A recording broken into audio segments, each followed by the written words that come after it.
Are you still talking about Jeffrey Epstein? This guy's been talked about for years. Whether or not he did, and also could you say why there was a minute missing from the jailhouse tape on the latest day? Yeah, sure. Hey, Pam, could I just interrupt for 1 Sure. second? Are you still talking about Jeffrey Epstein? This guy's been talked about for years.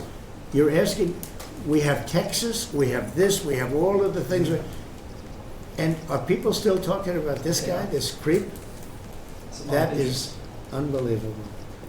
Do you want to waste the time and do you feel like answering? I don't mind answering. I mean, I can't believe you're asking a question on Epstein at a time like this where we're having some of the greatest success and also tragedy with what happened in Texas. It just seems like a desecration, but you go ahead. Sure. First, to back up on that, in February, I did an interview on Fox, and it's been getting a lot of attention because I was asked a question about the client list, and my response was, it's sitting on my desk to be reviewed, meaning the file, along with the JFK, MLK files as well. That's what I meant by that. Also, to the tens of thousands of video, they turned out to be child porn downloaded by that disgusting Jeffrey Epstein. Child porn is what they were. Never going to be released, never going to see the light of day. To him being an agent, I have no knowledge about that. We can get back to you on that. And the minute missing from the video, we released the video showing definitively the video was not conclusive, but the evidence prior to it was showing he committed suicide. And what was on that, there was a minute that was off the counter. And what we learned from Bureau of Prisons was every night, they redo that video. It's old, from like 1999. So every night the video is reset, and every night should have the same minute missing. So we're looking for that video to release that as well, showing that a minute is missing every night. And that's it on Epstein. Mr. President, Just on the tariff. And there's reports that you're meeting with Netanyahu again tonight. Is that accurate? Yeah, I am. He's going to come over again tonight. We're talking about Gaza, mostly Gaza right now. It's he's been very unfairly treated. I think what they've done to him in Israel is very unfair, having to do with this trial. I think, he's a wartime prime minister, had an unbelievable outcome, and I think he's been treated very unfairly. But he's coming over later. We're going to be talking about, I would say, almost exclusively Gaza. We got to get that solved. Gaza is a tragedy. It's a tragedy, and he wants to get it solved, and I want to get it solved. Tough one. It's a tough one. A lot of hate, It's long-term hate, but we think we're going to have it solved pretty soon. Hopefully, with a real solution, a solution that's going to be holding up. Do you want Republican voters in the city to vote in the upcoming mayoral election? Should they vote for Eric Adams? Should they vote for Sliwa? Should they pick someone else? Look, number one, you have a communist running, and you shouldn't vote for him. He's a disaster. He's leading. He's got the Democrat nomination because that shows you where the Democrats have gone. He actually wants to take over the grocery stores of John Catsimatidis, who's a great guy, a rich guy, grocer, does a good job, wants to take over. He actually called me the other day. He's concerned his stores are going to be taken from him, and they won't be run like John runs them. Believe me, he runs a good operation. But he actually said he wants to run his own grocery stores. This is a man who's not very capable, in my opinion, other than he's got a good line of bullshit, and he's convinced them to go with him. Now, as you know, Cuomo, who does have capability, is running, but he got knocked out, and now they're running as, you have Eric Adams, the current mayor, you have Cuomo, and you have Curtis Sliwa. And Curtis runs every 4 years. He seems to be a fixture on the running scale. But it's. I'm not getting involved. But I can tell you this. I used to say we will not ever be a socialist country, right? Well, I'll say it again. We're not going to have. If a communist gets elected to run New York, it can never be the same. But we have tremendous power at the White House to run places when we have to. We could run D.C. I mean, we're looking at D.C. We don't want crime in D.C. We want the city to run well. Susie Wiles is working very closely with the mayor, and they're doing all right. I mean, in the sense that we would run it so good, it would be run so proper, we'd get the best person to run it. The crime would be down to a minimal, would be much less. And, we're thinking about doing it, to be honest with you. We want a capital that's run flawlessly, and it wouldn't be hard for us to do it. And we've had a good relationship with the mayor, and we're testing it to see if it works. But New York City will run properly. We're going to bring New York back. I love New York. I loved New York for a long time. Then we had a bunch of crooked people in there. You have an attorney general who's a total stone cold crook, New York State, Letitia James, a total crook. All they do is want to go after political opponents.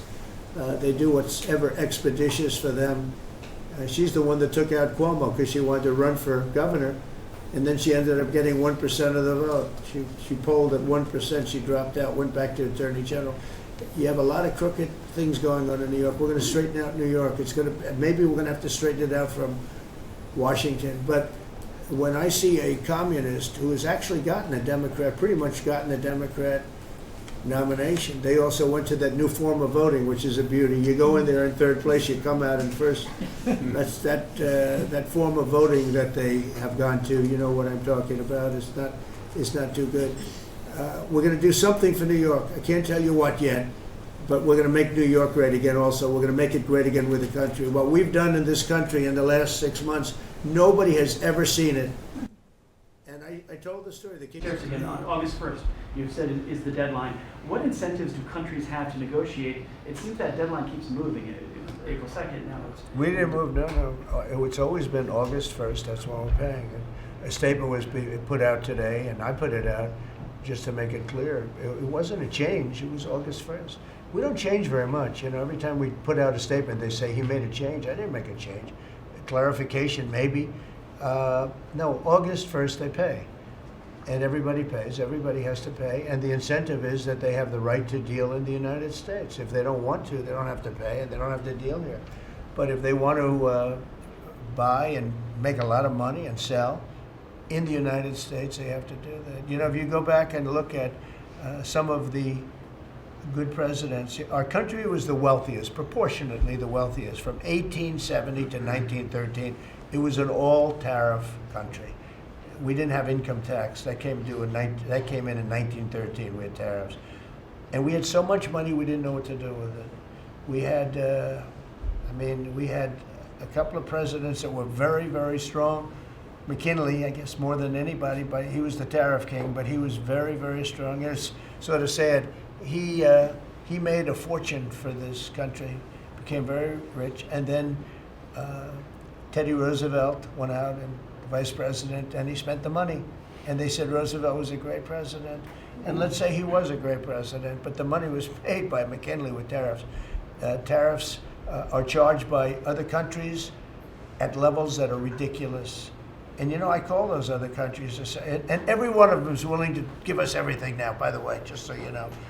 Sir, we'll charge you no tariffs, nothing. We'll give you everything. We'll give you access to our markets. We'll give you everything. Is that a correct statement, Scott? Yes, sir. Howard, would you say that's a correct statement? Exactly correct. It's like they just don't, because they're very spoiled, because for years they ripped us off and we didn't have a president that understood it, or Secretary of Treasury or Secretary of a lot of different secretaries are involved, but certainly Commerce Secretary was, not doing their job. I don't know about Kelly, she's small business. We'll keep it that way, okay? Her small business is bigger than almost all big businesses when you add it all up. But no, they are very respectful of our country. But the incentive is that they have the right to do business with us. Without that, they don't have the right to do business. And that would be okay, too. Will there be a flurry of deals? Will we hear in the next 24 hours, will we hear a flurry of deals? Yeah, we have a lot of them going out. But the deals are mostly my deal to them. We're picking a number that's low. We don't want to hurt them. And fair. We're picking a number that's lower than, in most cases, lower than what they charged us. But it's amazing when you've paid all this money for years and they get one president that's a little bit different and a little tougher on this subject, and they're willing to drop everything they've been charging us for years and years. I mean, we have countries going, we will have you don't have to pay any tariff to come in and do business. They're giving us total access to their countries. They gave us no access to the country. They say, well, you cannot go into our country. Okay, good. Now we will give you total access and you don't have to pay any tariffs. But please don't charge us tariffs. And we don't like that deal. So the letters I send out are, we have made some deals. We can make a lot more deals. It's just too time consuming. It just makes it more complicated.